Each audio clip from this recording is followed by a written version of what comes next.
Prayer చేసుకుందాం. పరిశుద్ధుడ విమోచకుడానికి పరిశుద్ధమైన నామాన్ని బట్టి వందనాలు చెల్లించుకుంటున్నాను తండ్రి.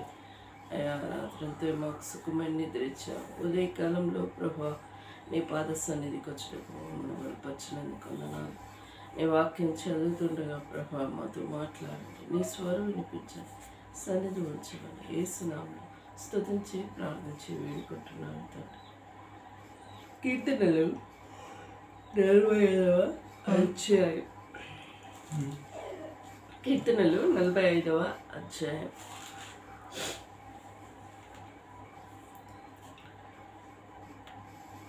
ఒక దివ్యమైన సంగతితో నా హృదయం బహు పొంగుచున్నది. నేను రాజును గూర్చిన రచించిన దానిని పలికెదను. నా నాలుక త్వరగా వ్రాయనని కలము వలె నున్నది. నరుల కంటే నువ్వు అతి సుందరుడవై ఉన్నావు. నీ పెదవుల మీద దయారసం పోయబడి ఉన్నది. కావున దేవుడు నిత్యం నిన్ను ఆశీర్వదించును. శూరుడా నీ కత్తిములను కట్టుకొనుము, నీ తేజస్సును నీ ప్రభావమును ధరించుకొనుము. సత్యమును వినయముతో కూడిన నీతిని సాధించుటకు నీ ప్రభావమును ధరించుకొని వాహనమెక్కి బయలుదేరుము. నీ దక్షిణాస్తము భీకరమైన వాటిని జరిగించుటకు నీకు బాణములు వాడగలవి, ప్రజలు నీ చేత కూలుదురు. నీ బాణములు రాజశత్రువుల గుండెలో చచ్చును. దేవా, నీ సింహాసనము నిరంతరం నిల్చును. నీ రాజదండము న్యాయార్థమైన దండము. నీవు నీతిని ప్రేమించి భక్తిహీనత ద్వేషించుచున్నావు. కావున దేవుడు నీ దేవుడే చలికాండ కంటే ఇచ్చినట్లుగా నిన్ను ఆనంద తైలంతో అభిషేకించి ఉన్నాడు. నీ వస్త్రం వలె గోవరస వాసనే, అగరు వాసనే, లవంగి పట్ట వాసనే, దంతములతో కట్టిన నగరులతో తంతి వాద్యంలో నిన్ను సంతోషపెట్టుచున్నవి. నీ దయనొందిన స్త్రీలలో రాజుల కుమార్తెలున్నారు. రాణి ఒపీరు అపరంజులతో అలంకరించుకొని నీకు పార్శ్వమున నిలిచి ఉన్నది. వారి ఆలకింపము, ఆలోచించి చెవియొక్కము. నీ సర్వజనములోని తండ్రిని ఇంటిని మర్పము. ఈ రాజు నీ ప్రభు, అతడు నీ సౌందర్యమును కోరినవాడు, అతనికి నమస్కరించుము. తూర్పు కుమార్తె నైవేద్యము తీసుకొని వచ్చును. జనులలో ఐశ్వర్యవంతులు నీ దయను వెతుకుదురు. అంతఃపురములో నుండి రాజకుమార్తె కేవలం మహిమ కలది. ఆమె వస్త్రము బంగారు బుట్ట పని చేసి విచిత్రమైన పనిగల వస్త్రమును ధరించుకొని రాజునద్దకు ఆమె తీసుకొని రాబడుచున్నది. ఆమె వెంబడించు ఆమె చెలికత్తెను కన్యకులను నీ వద్ద తీసుకొని రాబడుచున్నారు. ఉత్సాహ సంతోషంతో వారు వచ్చుచున్నారు, రాజనగరంలో ప్రవేశించుచున్నారు. నీ పితరులకు ప్రతిగా నీవు కుమారులందరూ, భూమి అంతటా నీవు వారిని అధికారులుగా నియమించదు. నీ పితరులకు ప్రతిగా నీవు కుమారులందరూ, భూమి అందంతటా నీవు వారిని అధికారులుగాను నియమించేవదవు. తరములన్నింటినూ నీ నామము జ్ఞాపకం ఉండునట్లు నేను చేసేదను. కావున జనములు పర్వత కాలము నీకు కృతజ్ఞతాస్తుతులు చెల్లించేదను. జనములు సర్వకాలము నీకు కృతజ్ఞతాస్తుతులు చెల్లించేదను. మరి ఇక్కడ దావీదు మహారాజు రాసిన కీర్తనలో మరి ఫస్ట్ నుంచి లాస్ట్ వరకు చూసుకుంటే తన దేవుని గురించి ఒక దివ్యమైన సంగతితో నా హృదయము బహుగా పొంగుచున్నది. నేను రాజును గూర్చి రచించిన దానికి పలికెదను, నా నాలుక త్వరగా రాయమని కలము వలె ఉన్నది. కలము వలె ఉన్నది అంటే మనకు సంతోషం కలిగినప్పుడు సంగీత నాదములు మరి పాటలు పాడుతూ ఉంటాం. మరి ఇక్కడ ఒక పాట పాడడానికి మరి కళాకారుడు కావాలి, మరి రచించడానికి అదొక కళ. మరి ఇది ఒక దివ్యమైన సంగతిలో నా హృదయం బహుగా పొంగుచున్నది. నేను రాజును గూర్చిన రచించిన దాన్ని పలికెదను, నా నాలుక త్వరగా వ్రాయమని కలము వల్ల పలుకుచున్నది. నాలుక అంటే మన మైండ్లో ఉన్నది నోటి గుండా వచ్చి పాట పాడుతూ ఉంటాం. అది లిఖిత పూర్వకంగా అంటే రాతపూర్వకంగా రాస్తూ ఉంటాం. మరి అంత చక్కటి మరి దేవుడు దావీదు మహారాజు జీవితంలో రాజును వచ్చిన విధంగా మరి తన జీవితంలో కష్టములు వచ్చిన పదలు వచ్చిన ఆయన ఆశ్రయించి వచ్చి ఉన్నాడు. మరి దావీదు మహారాజు జీవితంలో కోరహ కుమారుడు రచించిన దైవ జ్ఞానాలని పైన రాసించి దావీదు రాజు మీద పాడదగినది కోరావు కుమారులు రచించిన దైవ జ్ఞానం. కోరావు కుమారులు రచించిన దైవ జ్ఞానం రాజును కూర్చుంటే దావీదు మహారాజు కూర్చుని వాళ్ళు రచించారు అన్నట్టు. మరి మనము కష్టంలో వచ్చినప్పుడు బాధలు వచ్చినప్పుడు అప్పుడు వేదనతో కూడిన కొన్ని పాటలు రచిస్తూ ఉంటారు. సంతోషం ఆనందం ఎప్పుడు వస్తుంటుంది, అన్ని బాధలు తీరినాక. సంతోషం ఉన్నప్పుడు గృహంలో మనం స్తుతి కలిగి ఉంటాం. మనకు దేవుడు చేయలేని కార్యం చేసినప్పుడు మనకు సంతోషం అనిపిస్తుంటుంది.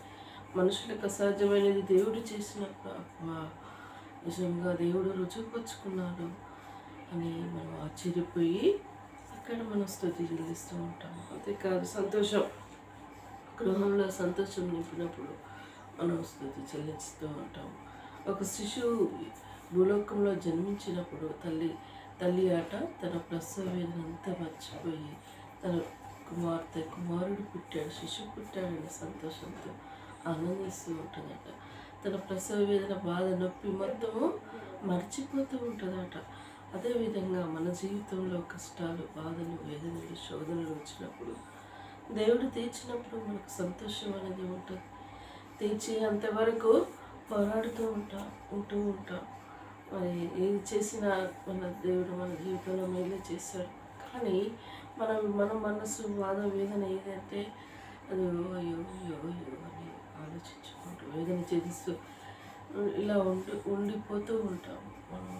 కానీ దేవుడిని మనం భారం వేసుకుంటూ ఉండాలి కదా. దేవుడు చూసుకుంటాడు. మన భారంలో అయినా మోసేవాడు ఉన్నాడు. మరి మన చింతలనియో ఆయనపై వేస్తాము.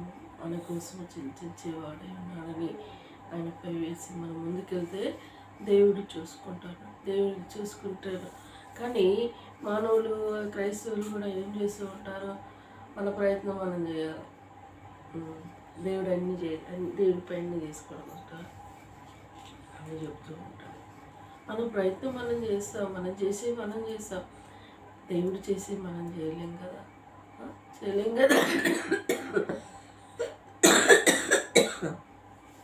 చేయలేం కదా. దేవునిపై మనము భారం వేసి ముందుకెళ్తూ ఉంటాం. సపోజ్ ఒక వ్యక్తికి ఒక జబ్బు వచ్చిందనుకో, డాక్టర్ కాడికి తీసుకెళ్తాం. డాక్టర్ ఏం చేస్తాడు, తను చదువుకున్నది నాలెడ్జ్, తనకు తెలిసినది దానికి సంబంధించిన ట్రీట్మెంట్ ఇస్తూ ఉంటాడు. అది కూడా ఇచ్చినాక ఒకవేళ నయం కాలేదంటే తన యొక్క చివరిలో ఏం చెప్తాడు తెలుసా, నా ప్రయత్నం నేను చేశాను, అది భగవంతుడి దయ అంట లాస్ట్ అని చెప్తాను. అంటే అప్పుడు మనకు వెలిగిపోతుంది లైట్. దేవుడు ఉన్నాడు, దేవుని ఆశ్రయించాలి. మీరు దేవుని మొక్కోరు. కొన్ని సందర్భాలు డాక్టర్ నోటి గుండా కూడా వస్తూ ఉంటుంది. దేవుని మీ ఇష్ట దైవాన్ని మొక్కుకోరు కూడా అని అన్న సందర్భాలు కూడా ఉంటాయి. ఎస్, దేవుడు చూస్తూ ఉన్నాడు ప్రతి మానవాన్ని. అక్కడ కూడా డాక్టర్ ద్వారా కూడా దేవుడు అనే వచ్చిన వేడుకుంటూ వస్తూ ఉంటాడు. చూస్తాను దేవుడు చేయలేనిది ఏది ఉంది? ఏది లేదు. ఇచ్చిన జ్ఞానము మరి దేవుడే కదా, మానవుడు గ్రహించలేదు. మరి నీ డాక్టర్ పక్కన పెట్టి అక్కడే ఉండి నువ్వు తక్కువ చేయి, నీ చెయ్యి అని అంటే కొన్ని సందర్భాల్లో ఏ స్థితిలో ఎక్కడ ఎలాంటి హెల్ప్ లేనప్పుడు ప్రభా నీకు తెలుసు ఈ స్థితిలో నువ్వు బాగు చేయలేను అంటే దేవుడు బాగు చేస్తాడు. అలా దేవుని మనం వాడుకోవాలి, అలా దేవుని కాడ మనం విజ్ఞాపన చేసుకోవాలి. కనుక వివేచన జ్ఞానం లేకుండా మరి మూర్ఖులుగా ప్రవర్తించడము అది సరికాదు. దేవుడి జ్ఞానం ఇచ్చాడు. మన దేవుని ఎరిగిన అందరినీ మరి ప్రతి ఒక్కరిని గౌరవిస్తూ ఉంటాం. పోలీసులైనా, డాక్టర్లైనా, టీచర్స్ అయినా. సో ఈ లోకంలో ఉన్న వారందరినీ మనం గౌరవిస్తూ ఉంటాం. ఎవరు అగౌరవంగా మనం ప్రవర్తించు. దేవుని ఎరిగిన ప్రజలు. అందుకోసమే ఇక్కడ తన దమోజమారు తన జీవితంలో ఒక దివ్యమైన సంగతిలో నా హృదయం బహుగా ఉప్పొంగుచున్నది, నేను రాజుని కూర్చుని రచించదాన్ని పలికెదను, నా నాలుక త్వరగా వ్రాయమని కలములని కరావు. తన సంగీతం తన పాట రచించినది పాడటానికి సిద్ధంగా ఉన్నాను. ఇక్కడ ఒక కవి ఉన్నారు. ఈ రోజుల్లో ఉన్న కవులు కూడా ఉన్నారు, రచించి పాటలు రచించేవారు. వాళ్ళు రచనాన్ని పెడుతుంటారు. ఎవరు రచించారు? సంగీతం అంటే దానికి వీణ అది వాయించేవారు సంగీతం. ఇంకేంటి ఎన్ని ఉంటాయి అన్నట్టు. డైరెక్టర్ అని ఒక ఫిలిం తీసేవాళ్ళు అన్నీ పెడుతూ ఉంటారు. కానీ ఇక్కడ ఫిలిం కాదు.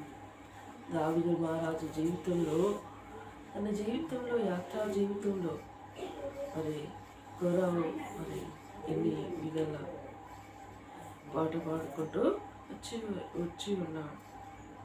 లాస్ట్ వచనం, తరములన్నిట నీ నామము జ్ఞాపకమున్నట్లు నేను చేయుదును, కావున జనములు సర్వకాలం నీకు కృతజ్ఞతాస్తులు చెల్లించేదని. లాస్ట్ దేవుని మాట, తరములన్నీ నీ నామము జ్ఞాపకము. ఇది ఎన్ని తరాలు ఉన్నాయి? మన ఇప్పుడు జనరేషన్, తాత వాళ్ళ తండ్రి ఒక జనరేషన్, ఆయన నాకు కొంచెం గుర్తుకుంది. మనము అక్కడ రోడ్డు కూడా చేసుకునేటప్పుడు నాన్న మన్మడవుతాడు కాబట్టి ఇంటికి వచ్చిపోయాడు. అయితే నాకు గుర్తుకుంది, తాత అమ్మ చాయ్ పోసి, నాకు కొంచెం గుర్తుంది. ఎంత చిన్న పిల్ల అమ్మాయి నాకు గుర్తుకుంది. ఆ నాన్నమ్మ నాకు అప్పట్లో అప్పలు ఎట్ట చేసేదట, ఎడలిపి అలా బెల్లం కలిపి వేసేది. అట్లా ఆ అప్పలు నాకు ఇచ్చేదట. కానీ ఆ తాత నాకు గుర్తుకుంది. ఆయన జనరేషన్ ఆయన చనిపోయాడు. ఆయన జనరేషన్, ఆయనకు కుమారులు 7 కొడుకులు 3 కుమారులు. అది 2వ తరం. ఆ తర్వాత నాన్న తరం. మన తాత వాళ్ళకి ఎందరు జనరేషన్? 5 బిడ్డలకు 7 పోయి 6 ఆ తర్వాత నాన్న జనరేషన్. నాన్న ఉన్న జనరేషన్లో అందరూ 4 మెంబర్స్. ఆ 4 మెంబర్స్ 4 ఆపరేషన్లు వచ్చినాయి నాన్న జనరేషన్. అందుకే ఆపరేషన్ చేసుకో.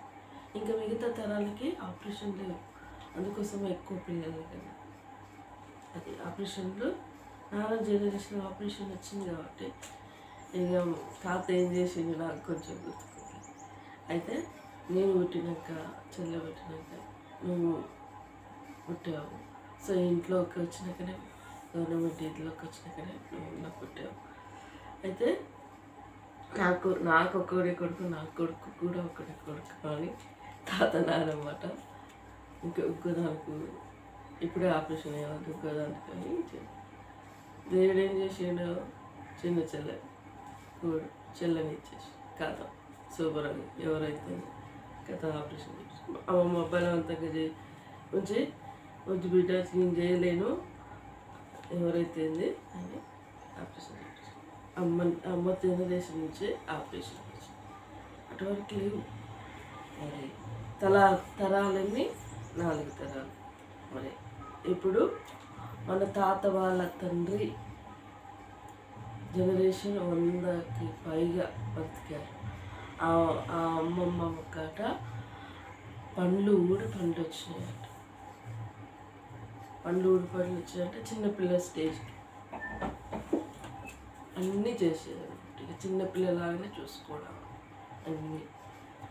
ఇప్పుడు మన జనరేషన్ తాత 80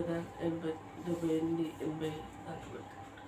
నాన్న జనరేషన్ వరకు దేవుడు కూడా నాన్న మరి ఎన్నో ఆపదలు తిరిగి వచ్చి మనం చూస్తూనే ఉన్నాం. చిన్నప్పటి నుంచి అంటే ఆపదలు ఎన్నో వచ్చినాయి. కానీ దేవుడు నీతిమంతులకు ఆపదలు అనేకంగా సంభవించింది. మరి ఆయన ఆపదల నుండి మరణాలు ఎన్నో వచ్చినాయి. పోయిన సంవత్సరమే ఈ సంవత్సరమే యాక్సిడెంట్ నుండి దేవుడు కాపాడు. పోయిన సంవత్సరం ఒక సంవత్సరంలో కరోనా వచ్చింది. ఇంకో సంవత్సరంలో చికెన్ గున్యా లాంటి జ్వరం, భయంకరమైన జ్వరం వచ్చింది.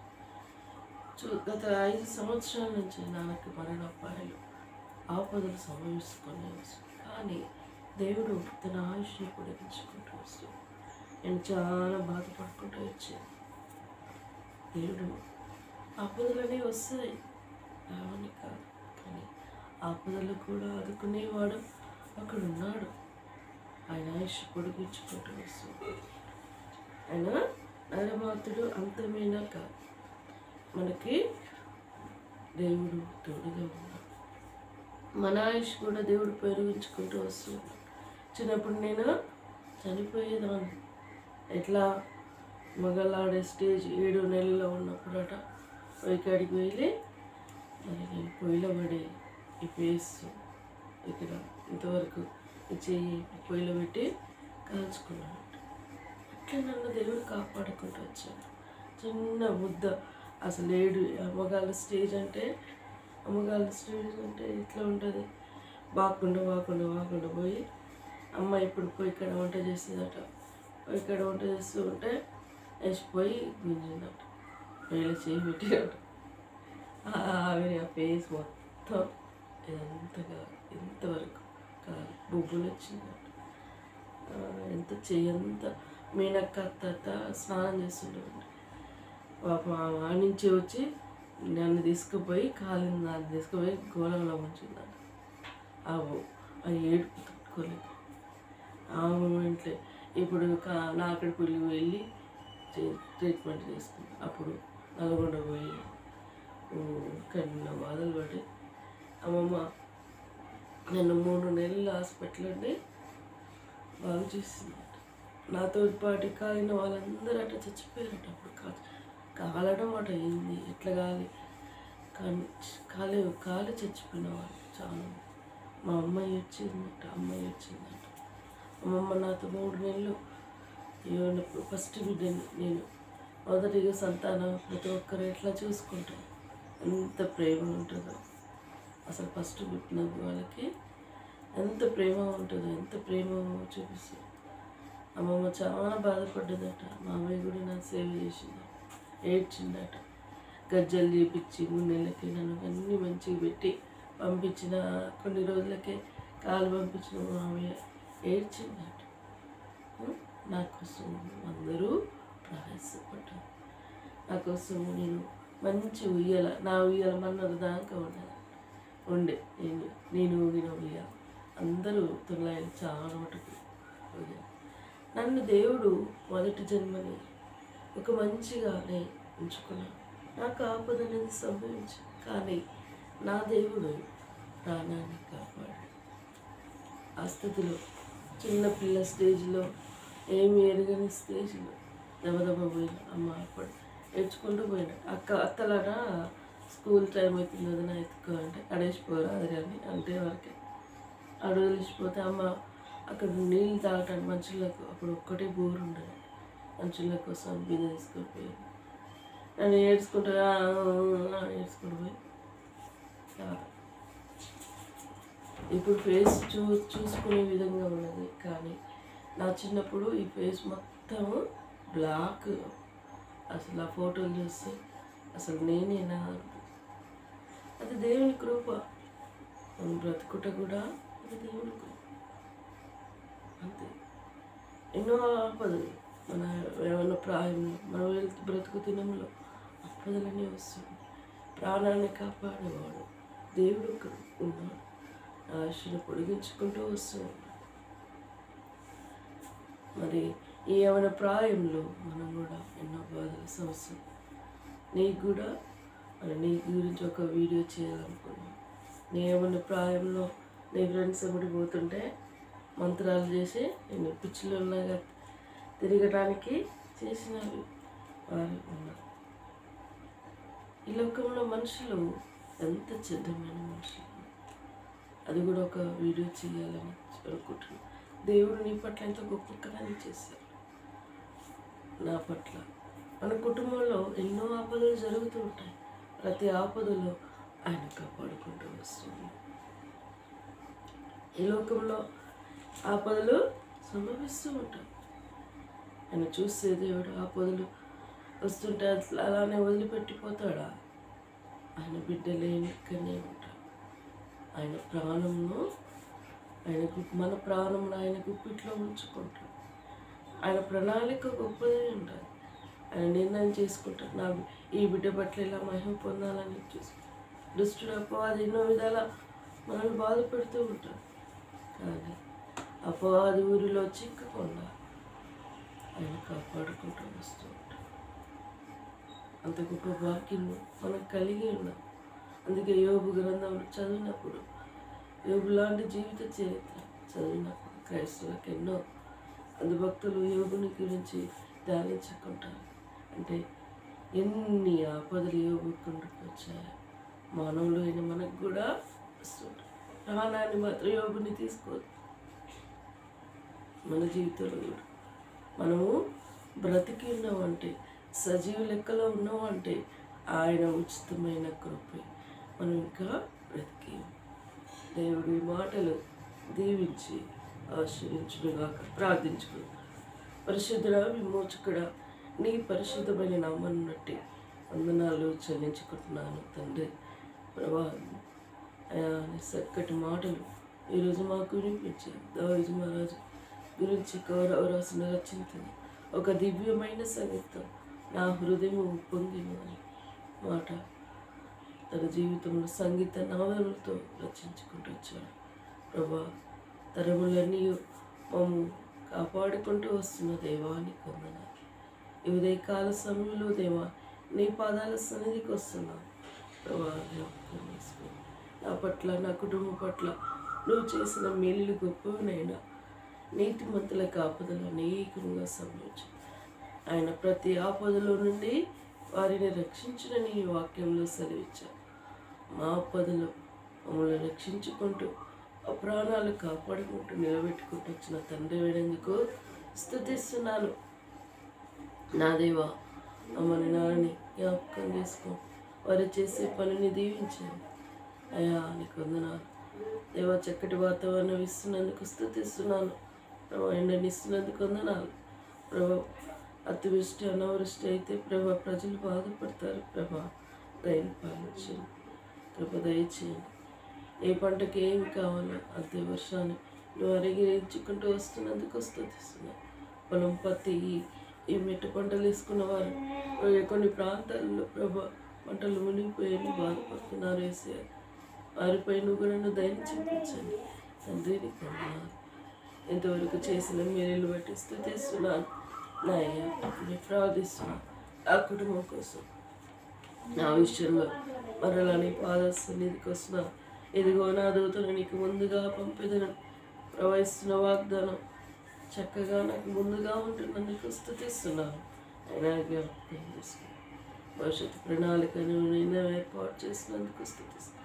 డిసెంబర్ వరకు మా గృహంలో సంతోషం నింపుతామని నమ్ముతున్నాను. చిత్తం ప్రభా, వాక్యంతో మరలా స్పష్టంగా మాట్లాడు. ఇదిగో నా దేవుడు వాక్యంతో మాట్లాడు. వాక్య రూపమైన దేవుడుగా నా దేవా ముందుకు కృప దయచేయి.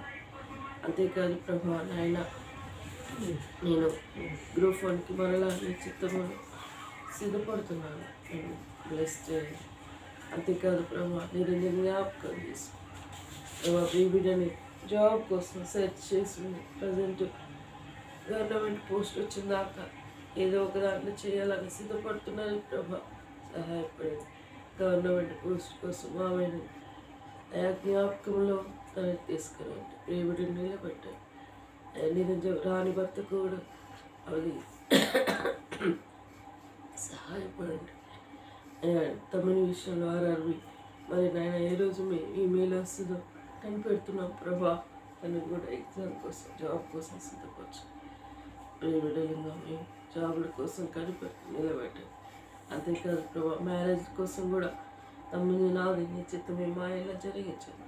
శక్తి కుతంత్రాలు అయిపోయింది. మాకున్న సంతోషం దుష్టుడు దొంగిలించుకుంటాం. నీ కంచి వేయండి. నీ పాద సన్నిధిలో మొరపెట్టు. ఇంతవరకు నువ్వు చేసిన మేలు బట్టి స్థితి చేయబోయే మేలు కోసం నీ పాద సన్నిధిలో మరొకసారి మొరపెట్టుకుంటూ నార్కట్పల్లి సంఘం విశ్వాసం, నల్గొండ విశ్వాసం, ఏప్రిల్ ద్వారా జరుగుతున్న పరిచర్యను నీరు కట్టుకుని సంఘంలో విశ్వాసాల పరిస్థితి ప్రభా సేవకుల పరిచయం జ్ఞాపకం చేసుకొని ఎవరి స్థితిగతులు ఎరిగిన దేవుడు ప్రభా మాకు తెలియదు. మనుషుల పైకి బాగానే కనిపిస్తారు.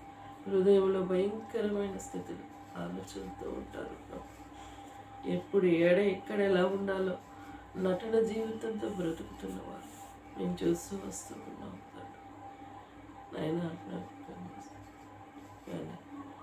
యేసుక్రీస్తు నిన్న నేడు నిరంతరం ఏకరీతిగా ఉన్న తండ్రి మమ్మల్ని ఆయా కలిమిలో లేమిలో అన్నిటిలో మేము నువ్వు ఎలా ఉన్నావు ఒక్క రీతిగా మేము కూడా అలానే ఉండాలని సెలవిచ్చిన దేవానికి అలానే ఉండటకు మమ్మల్ని ఏర్పరచుకున్నాను కొందరు దేవాస్తుతి గణపరుస్తూ ఆరాధించుకుంటూ ఇంతవరకు నువ్వు చేసిన మేలును బట్టి వందనాలు చెల్లించుకుంటూ నేను తగ్గించుకుంటూ నీ నామం హెచ్చించుకుంటూ యేసు దివ్యమైన నామంలో అతి వినంగా స్తుతించి ప్రార్థించి వేడుకుంటున్నాను తండ్రి. యేసు రక్తమే జయం, సిలువ రక్తమే జయం. యేసున సంపూర్ణ విజయం కలుగునుగా. అపవాది క్రియలు అనంతం నాశనం అగును. ప్రైజ్ లార్డ్ అండి. సో మీకోసం మేము ప్రార్థన చేయాలనుకున్నాం. మీ కుటుంబంలో మీకు ఏమైనా సమస్యలు ఉంటే మాకు కామెంట్ రూపంలో తెలియజేయండి. మీకోసం మేము ప్రార్థిస్తాం. దేవుడి మాటలు దీవించి ఆశీర్వదించునుగాక.